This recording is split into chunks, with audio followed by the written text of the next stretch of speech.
Well, let's return to our top story, and it's the breaking news out of the US this morning that Conservative commentator, 31-year-old Charlie Kirk, has been assassinated. Joining us live is the acting Prime Minister Richard Marles.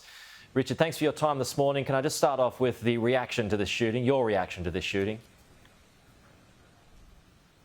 Well, our thoughts go out to the family of Charlie Kirk. This is an absolute tragedy. Obviously, we condemn any form of political violence. It really matters that political discourse occurs peacefully and through dialogue and conversation, and what we've seen play out in the United States over the last few hours is an absolute tragedy. Yeah, you mentioned dialogue and discourse there.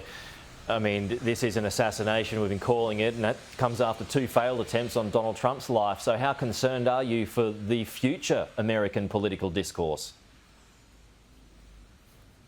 Well, I mean, this has been condemned across the United States rightly, and it's been condemned across the political spectrum rightly in America, because whatever one's views are in relation to any given topic, this is politics is a matter of talking things through, and political violence has no place. And I know that the US authorities will be working this through.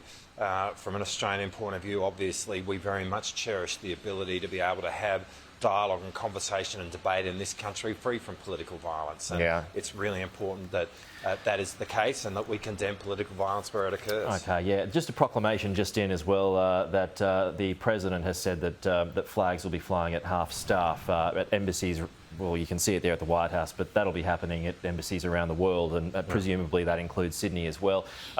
Just while I've got you, Richard, closer to home, Susan Lee has sacked Jacinta Price from the shadow front bench from across the aisle. What's your reaction to that? Well, I mean, ultimately this is a matter for the coalition, but I think the point I'd really want to make is that the comments of Senator Jacinta Price about the Indian Australian community were obviously completely unacceptable. And I'd want the Indian Australian community to know that as a government we celebrate them, that we really welcome the contribution that Indian Australians are making to modern Australia, and that we are a diverse, multicultural country. We are much the better, the richer for that, and the stronger for that. And that's the society that we have built in this country, and that's the society that we cherish. Are you surprised that it took Susan Lee so long to make a decision on it? Look, again, I'm not going to give a commentary on what the coalition does in terms of how it orders its front bench. All I know is that these were unacceptable comments, and it's really important that the Indian Australian community today hears from their government that we celebrate the contribution they make to our nation. Okay, let's get to matters that do involve you, and it's the security deal with Vanuatu, which has fallen through. Do you expect that to be revived, Richard? Oh, look, this is we're trying to do a big thing here. We are elevating our relationship with Vanuatu in a transformative way through a treaty-level agreement.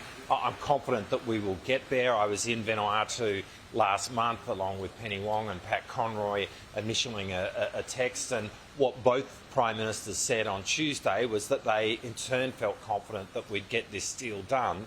But it is a big thing to do, and it takes time, and it's not surprising that people want to work through all the issues associated with it. So that's fine, but we're confident we're going to get there. And well, how do you get there? Do you just have to stump up more cash?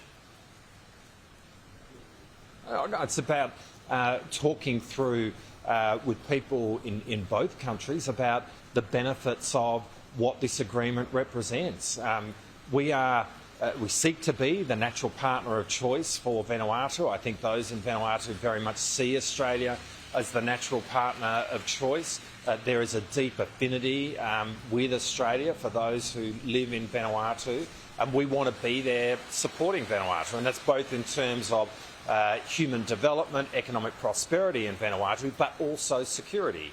And that's what is contained within the agreement that we are seeking to do with Vanuatu, and as I say, I'm confident we'll get there. The problem is, though, that we just can't match the treasurer, the power and the influence from China, though, right?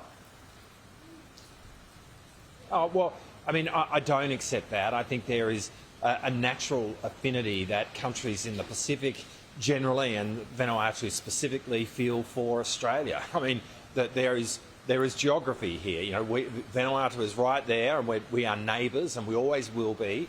And there's a lot that we can do in terms of taking our relationship forward.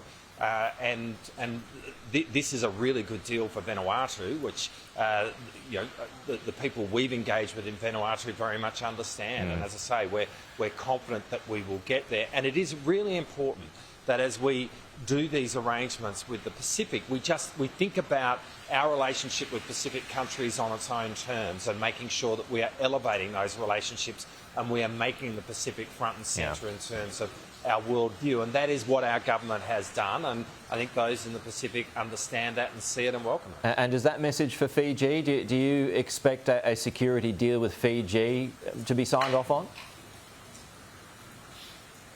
Well, look, I was really pleased to see the reports from the meeting of the two Prime Ministers yesterday. I actually spoke with my counterpart yesterday as well.